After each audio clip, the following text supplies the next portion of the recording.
এত সুন্দর নার্সারি তোমরা দেখছো কিনা আমি জানি না। এ দেখো এখানে লটকন আছে। তোমরা যদি আমি সবটা ঘুরে দেখাই শেষ করতে পারতাম না।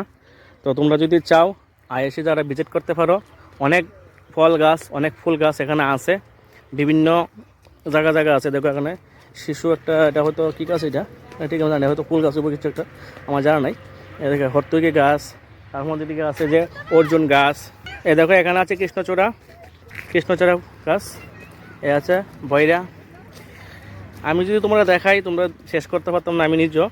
তো তোমরা অবশ্যই আয়ো, যারা ভিজিট করো, খুব সুন্দর।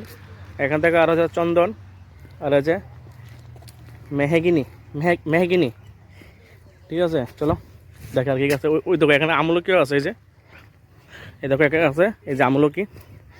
আমি আজকে প্রথম এটাতে আইছি, এই নার্সারিটাতে, জানতাম না এখানে সুন্দর একটা নার্সারি আছে। জানতাম না বলতে আমি প্রায় সময় দেখতাম এদিকে সুন্দর নার্সারি একটা গাছ হইতে আছে, জায়গা হইতে আছে, কিন্তু আজকে আইলাম। ঠিক আছে, আমার শ্বশুরবাড়ি থেকে কাছাকাছি, তো আই বললাম এখানে। তো এরপরে সাইরা আবার শ্বশুরবাড়িতে যাবো, ওরাঙ্গাবাড়িতে। এখানে বেলও আছে, কি সুন্দর ছোট্ট একটা পেঁপে গাছ, আমি হাতে লাগ পাই। দেখো গাছটা কিন্তু বেশি একটা বড় না, কত 4 ফুট লম্বা হইব হাইট। এই দেখো লগা আরেকটা গাছ আছে, এই যে। আর কি কি আছে দেখাবো, চলো যতটুকু চেষ্টা করো দেখানো আমাদের শর্টের মধ্যে।